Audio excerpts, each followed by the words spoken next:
নমস্কার বন্ধুরা, আমি সুশোভন আর আপনারা দেখছেন আপনাদের প্রিয় চ্যানেল অদ্ভুত অথচ বাস্তব।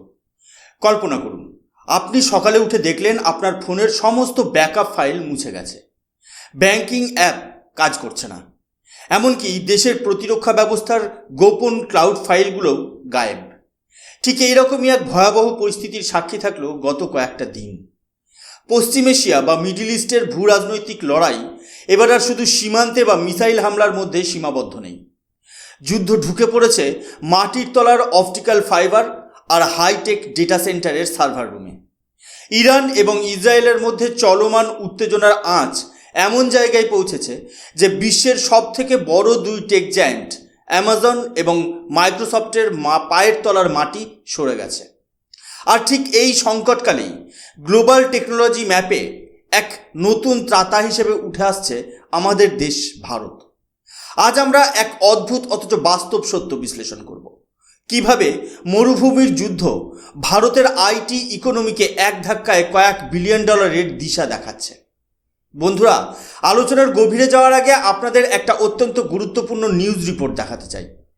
এই হেডলাইনটা ভালো করে লক্ষ্য করুন। এখানে স্পষ্ট বলা হয়েছে যে গালফ দেশগুলো যারা নিজেদের আগামীর এআই সুপার পাওয়ার হিসেবে গড়ে তোলার স্বপ্ন দেখছিল, তাদের ডেটা সেন্টারগুলোতে এখন মিসাইল ডিফেন্স সিস্টেম বসাতে হচ্ছে। কেন? কারণ গত কয়েকদিনে ইরানের ড্রোন এবং সাইবার অ্যাটাক সরাসরি আঘাত এনেছে সংযুক্ত আরব আমিরশাহী এবং বাহরিনের ডিজিটাল পরিকাঠামো। এতদিন আমরা জানতাম যুদ্ধ মানেই তেলের পাইপলাইন বা সেনা ছাউনিতে হামলা, কিন্তু এখন যুদ্ধ মানে অ্যামাজন ওয়েব সার্ভিস এবং মাইক্রোসফট আজুরের মতো সার্ভার ধ্বংস করা। এই হামলার তীব্রতা এতটাই ছিল যে খোদ পেন্টাগন এবং ন্যাটোর স্ট্র্যাটেজিক ডেটা হোল্ড করে রাখা সার্ভারগুলোও বিপদের মুখে পড়েছে। বন্ধুরা, এই ঘটনার গুরুত্ব বুঝতে হলে আমাদের সময়ের কাঁটা একটু পেছনে ঘোরাতে হবে। গত কয়েক দশকে আমরা মধ্যপ্রাচ্যের দেশগুলোর এক আমূল পরিবর্তন দেখেছি। সৌদি আরবের ভিশন 2030 হোক বা সংযুক্ত আরব আমিরশাহীর ডিজিটাল ইউএই মিশন, প্রত্যেকটি দেশই বুঝতে পেরেছিল যে শুধু তেলের উপর নির্ভর করে 21 শতকের ইকোনমিতে টিকে থাকা অসম্ভব। তাই তারা নিজেদের তেল নির্ভর অর্থনীতি থেকে সরিয়ে টেকনোলজি নির্ভর করতে মরিয়া হয়ে উঠেছিল। এর জন্য তারা মরুভূমির তপ্ত বালির বুকে হাজার হাজার কোটি ডলার খরচ করে গড়ে তুলেছিল বিশালাকার হাইপার স্কেল ডেটা সেন্টার। তারা চেয়েছিল দুবাই বা রিয়াদের মতো শহরগুলো যেন পরবর্তী সিলিকন ভ্যালি হয়ে ওঠে। এই নিউজ আর্টিকেলটি একটু ভালো করে লক্ষ্য করুন। এই রিপোর্টে বলা হয়েছে কিভাবে অ্যামাজনের 3টি প্রধান ইউনিট সরাসরি ইরানের ড্রোন হামলার শিকার হয়েছে। এর মধ্যে 2টি ছিল সংযুক্ত আরব আমিরশাহীর অত্যাধুনিক ক্লাউড রিজিয়নে এবং একটি ছিল বাহরিনে। কিন্তু মনে প্রশ্ন জাগতেই পারে, কেন ইরান হঠাৎ করে বিশাল বিল্ডিংগুলোকে টার্গেট করলো? এর পেছনে রয়েছে এক গভীর সামরিক চাল। আসলে এই ডেটা সেন্টারগুলো শুধু ফেসবুকের মেসেজ বা ইনস্টাগ্রামের রিলস সেভ করার গুদাম ঘর নয়, এগুলি হলো ডিজিটাল ইকোনমির ব্রেন। এখানে চলে অ্যামাজন ওয়েব সার্ভিসের মতো এমন সব হাইটেক সার্ভিস যা আধুনিক জীবনযাত্রার মেরুদণ্ড। ধরুন, আপনি যখন অনলাইনে শপিং করছেন তখন আপনার শপিং কার্ট এবং পেমেন্ট গেটওয়ে ম্যানেজ করছে ডাইনামো ডিবি নামক একটি শক্তিশালী ডেটাবেস। আপনি যখন আপনার ফোনের কয়েক হাজার ফটো ক্লাউডে ব্যাকআপ নিচ্ছেন তখন পর্দার আড়ালে কাজ করছে S3। আবার নেটফ্লিক্সের মতো ওটিটি প্ল্যাটফর্মগুলো যে নিরবিচ্ছিন্নভাবে ভিডিও স্ট্রিমিং করছে, তার পেছনে আছে EC2 এর মতো কম্পিউটিং পাওয়ার। এমনকি ছোট ছোট কোড বা ফাংশন রান করার জন্য ব্যবহৃত হয় ল্যাম্বডার মতো সার্ভারলেস টেকনোলজি। ইরান খুব ভালো করেই জানতো যে সরাসরি যুদ্ধে জয়ী হওয়া কতটা কঠিন। তার চেয়ে অনেক বেশি সহজ হলো কোনো দেশের ডিজিটাল হার্ট অর্থাৎ এই ডেটা সেন্টারে আঘাত করা। কারণ এই সার্ভারগুলোর ওপরেই নির্ভর করে মধ্যপ্রাচ্যের দেশগুলোর সরকারি প্রতিরক্ষা ব্যবস্থা, রিয়েল টাইম ইন্টেলিজেন্স শেয়ারিং এবং সম্পূর্ণ ব্যাংকিং ট্রানজ্যাকশন। একটা মিসাইল হামলায় হয়তো একটা দালান ধ্বংস হয়, কিন্তু একটা সাকসেসফুল ডেটা সেন্টার অ্যাটাকে পুরো দেশের ইকোনমি এবং ডিফেন্স সিস্টেম মুহূর্তে পঙ্গু হয়ে যেতে পারে। ইরানের এই হামলায় প্রমাণিত হয়ে গেছে যে হাইটেক সিটিগুলো যতটা উন্নত, ফিজিক্যাল অ্যাটাকের সামনে সেগুলি ততটাই দুর্বল। মরুভূমির মাঝে এই ডেটা সেন্টারগুলো এখন এক একটি বসার হাঁস বা সিটিং ডাকে পরিণত হয়েছে।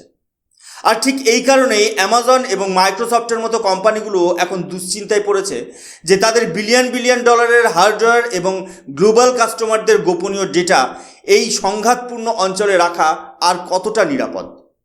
এবার একটা ভয়ঙ্কর তথ্য দিই। এই আর্টিকেলের হেডলাইন বিশ্লেষণ করলে দেখা যায় যে মাইক্রোসফট অ্যাজুরের ডেটা সেন্টারটি বাহরিনে আক্রান্ত হয়েছে সেটি সাধারণ কোনো কমার্শিয়াল সেন্টার ছিল না, এটি ছিল একটি ডিফেন্স গ্রেড ইনফ্রাস্ট্রাকচার প্ল্যাটফর্ম। সহজ ভাষায় বলতে গেলে মার্কিন সরকার এবং ন্যাটো তাদের অনেক গুরুত্বপূর্ণ মিলিটারি অপারেশন এবং ইন্টেলিজেন্স ডেটা এই বাহরিন সেন্টারে হোস্ট করত। ইরানের এই হামলায় শুধু যে সাধারণ মানুষের ডিজিটাল লাইফ ব্যাহত হয়েছে তা নয়, বরং ওয়েস্টার্ন ওয়ার্ল্ডের স্ট্র্যাটেজিক ক্লাউড অপারেশনও ধ্বংস হয়েছে। যখন কোনো শক্তিশালী দেশ দেখে যে তাদের অত্যন্ত গোপনীয় তথ্য এবং সার্ভিস একটি সংঘাতপূর্ণ অঞ্চলে সুরক্ষিত নয়, তখন তারা দ্রুত সেই এলাকা ছাড়ার চেষ্টা করে। আর ঠিক এখানে এই গল্পের মোড় ঘোরে এবং ভারতের এন্ট্রি ঘটে। বন্ধুরা, যখন অ্যামাজন এবং মাইক্রোসফটের মতো কোম্পানিগুলো বুঝতে পারলো যে মধ্যপ্রাচ্যে তাদের বিলিয়ন বিলিয়ন ডলারের বিনিয়োগ আর নিরাপদ নয়, তখন তারা এক মুহূর্ত দেরি না করে বিকল্প বা প্ল্যান বি খুঁজতে শুরু করলো। তাদের চোখের সামনে মূলত দুটি বড় ডেস্টিনেশন ছিল, সিঙ্গাপুর এবং ভারত। এই নিউজ আর্টিকেলের হেডলাইনটি ভালো করে খেয়াল করুন। এখানে স্পষ্ট করে বলা হয়েছে যে টেক জায়ান্টরা তাদের ওয়েস্ট এশিয়ার ডেটা সেন্টার ওয়ার্কলোড এখন ভারতের শহরগুলোতে রিরাউট করার কথা গুরুত্ব দিয়ে ভাবছে। কিন্তু প্রশ্ন হলো, সিঙ্গাপুর কেন বাদ পড়ল? আসলে সিঙ্গাপুর ভৌগোলিকভাবে একটি অত্যন্ত ছোট দ্বীপরাষ্ট্র। সেখানে ইতিমধ্যে ডেটা সেন্টারের ঘনত্ব বা ডেস্টিনি এত বেশি যে নতুন করে বিশাল হাইপার স্কেল সেন্টার তৈরি করার মতো জমিও নেই। আর পর্যাপ্ত বিদ্যুৎ সরবরাহ করাও তাদের জন্য চ্যালেঞ্জিং হয়ে দাঁড়িয়েছে। ফলে এশিয়ার সবথেকে নিরাপদ এবং উপযুক্ত বিকল্প হিসেবে উঠে এসেছে একমাত্র ভারত। এখন প্রশ্ন আসতে পারে, কেন ভারত, কেন অন্য কোনো দেশ নয়? এর পেছনে তিনটি অত্যন্ত জোরালো কারণ রয়েছে। প্রথম কারণটি হলো ভূরাজনৈতিক স্থিতিশীলতা বা জিওপলিটিক্যাল নিউট্রালিটি। ভারত বর্তমানে মধ্যপ্রাচ্যর বা পশ্চিমা বিশ্বের কোনো সরাসরি সশস্ত্র সংঘাতে জড়িয়ে নেই। আমেরিকা বা ইউরোপীয় কোম্পানিগুলোর জন্য ভারত একটি সেফ জোন হিসেবে পরিচিত। যেখানে ইউএই এবং বাহরিন এখন ইরানের মিসাইল রেঞ্জের মধ্যে, সেখানে ভারতের ভৌগোলিক অবস্থান অনেক বেশি সুরক্ষিত। দ্বিতীয় কারণটি হলো ভারত সরকারের দূরদর্শী নীতি। আপনি যদি গত কয়েক বছরের কেন্দ্রীয় বাজেট লক্ষ্য করেন তবে দেখবেন ভারত সরকার ডেটা সেন্টারগুলোকে ইনফ্রাস্ট্রাকচার স্ট্যাটাস দিয়েছে। এর মানে হলো এখন ডেটা সেন্টার তৈরি করার জন্য কোম্পানিগুলো খুব সহজে ঋণ পায় এবং সরকারি ছাড় পায়। সরকার চাইছে ভারত যেন গ্লোবাল ডেটা স্টোরেজের রাজধানী হয়ে ওঠে। এর ফলে আদানির মতো বড় কর্পোরেট হাউসগুলো থেকে শুরু করে গুগল, ইকুইনিক্সের মতো কোম্পানিগুলো ভারতে কয়েক বিলিয়ন ডলার বিনিয়োগ করছে। তৃতীয়ত, ভারতের হাইটেক সিটি সেন্টারগুলোর অবিশ্বাস্য পরিকাঠামো। মুম্বাই, চেন্নাই, হায়দ্রাবাদ এবং পুনে, এই শহরগুলো এখন আর শুধু আইটি হাব নয়, এগুলো এখন এক একটি ক্লাউড ফোর্ট্রেস। বিশেষ করে আমাদের মুম্বাই এখন এশিয়ার বৃহত্তম ক্লাউড হাবগুলোর তালিকার ওপরের সারিতে জায়গা করে নিয়েছে।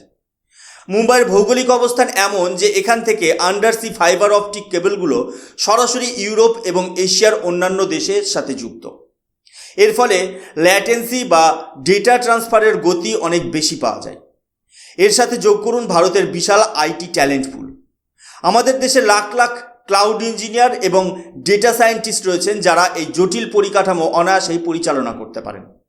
তাই অ্যামাজন বা মাইক্রোসফট যখন দেখলো যে মধ্যপ্রাচ্যের মরুভূমিতে আগুন জ্বলছে, তখন ভারতের এই নিরাপদ এবং উন্নত পরিকাঠামোই তাদের কাছে সবথেকে বড় ভরসার হয়ে দাঁড়িয়েছে। এটা শুধু একটা বিজনেস ডিল নয়, এটা হলো গ্লোবাল টেকনোলজি ম্যাপে ভারতের একক আধিপত্যের সূচনা। এই যে হাজার হাজার টেরাবাইট ডেটা মধ্যপ্রাচ্য থেকে ভারতের মাটিতে আসছে, এর ফলে আমাদের লাভ কি? এই রিপোর্টটি পড়লে আপনি বুঝতে পারবেন যে ভারত এখন মধ্যপ্রাচ্যের জন্য একটা প্রাইমারি ক্লাউড ব্যাকআপ হাব হতে চলেছে। এর অর্থ হলো আগামী দিনে দুবাই বা আবুধাবিতে কোনো ব্যাংকিং কাজ হলে তার প্রসেসিং হবে ভারতের মাটিতে বসে। এর ফলে ভারতের রিয়েল এস্টেট সেক্টর থেকে শুরু করে ইলেকট্রিসিটি গ্রিড সব ক্ষেত্রে একটা ম্যাসিভ ডিমান্ড তৈরি হবে। নতুন নতুন টেক জব তৈরি হবে এবং ভারত হয়ে উঠবে গ্লোবাল ডিজিটাল ইকোনমির সেফ হেভেন। আগামী গ্রুপ থেকে শুরু করে আম্বানিদের রিলায়েন্স, সবাই এখন এই সুযোগ কাজে লাগিয়ে বড় বড় ডেটা সেন্টার পার্ক তৈরি করছে। ভাবুন একবার, ইরান ইসরায়েল যুদ্ধের ফলে গ্লোবাল টেক কোম্পানিগুলো নিরাপত্তার খাতিরে আমাদের দেশে আশ্রয় নিচ্ছে। এটা ভারতের ক্রমবর্ধমান সফট পাওয়ারের প্রমাণ। এই পুরো পরিস্থিতিকে যদি আমরা টেকনিক্যাল পয়েন্ট অফ ভিউ থেকে দেখি, তবে বুঝতে পারবো যে আধুনিক যুদ্ধ এখন আর শুধু মাটিতে লড়া হচ্ছে না। এই আর্টিকেলের হেডলাইন আমাদের মনে করিয়ে দেয় যে ফিজিক্যাল সিকিউরিটির পাশাপাশি সাইবার সিকিউরিটি এখন কতটা জরুরি। যখন মাইক্রোসফটের মতো কোম্পানি ভারতকে তাদের ওয়ার্কলোড শিফট করার জন্য অনুরোধ করে, তখন তার পেছনে ভারতের বিশাল আইটি ট্যালেন্ট পুল এবং 24 ঘন্টা নিরবচ্ছিন্ন বিদ্যুৎ ও ফাইবার অপটিক নেটওয়ার্কের নির্ভরযোগ্যতা কাজ করে। ভারত যেভাবে হাইপার স্কেল ডেটা সেন্টার তৈরি করছে, তা আগামী কয়েক বছরের মধ্যে আমাদের দেশের জিডিপিতে কয়েক শতাংশ পর্যন্ত কন্ট্রিবিউশন রাখতে পারবে। সবশেষে এটাই বলবো, আজকের পৃথিবীতে তথ্যই হলো আসল সম্পদ, বা data is the new oil. আর সেই সম্পদকে সুরক্ষিত রাখার জন্য ভারত এখন বিশ্বের সব থেকে বড় এবং নিরাপদ ভল্ট হিসেবে নিজেকে প্রমাণ করছে। পশ্চিম এশিয়ার এই অস্থিরতা বিশ্বের জন্য উদ্বেগের হলেও ভারতের জন্য তা এক নতুন অর্থনৈতিক এবং কৌশলগত সুযোগ এনে দিয়েছে।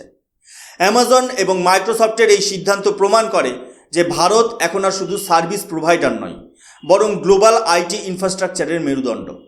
আপনারা কি মনে করেন, এই যে বড় বড় কোম্পানিগুলো তাদের গোপন ডেটা এবং সামরিক ইনফ্রাস্ট্রাকচার ভারতে নিয়ে আসছে, এতে কি ভারতের নিরাপত্তা ঝুঁকি বাড়বে, নাকি আমাদের অর্থনীতি আরও মজবুত হবে? অবশ্যই কমেন্ট করে আপনাদের মতামত জানান।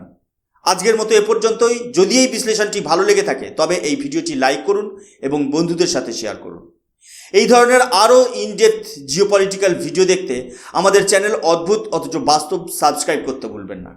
আমি সুশোভন, দেখা হচ্ছে পরের ভিডিওতে। ততক্ষণ পর্যন্ত ভালো থাকুন, সুস্থ থাকুন।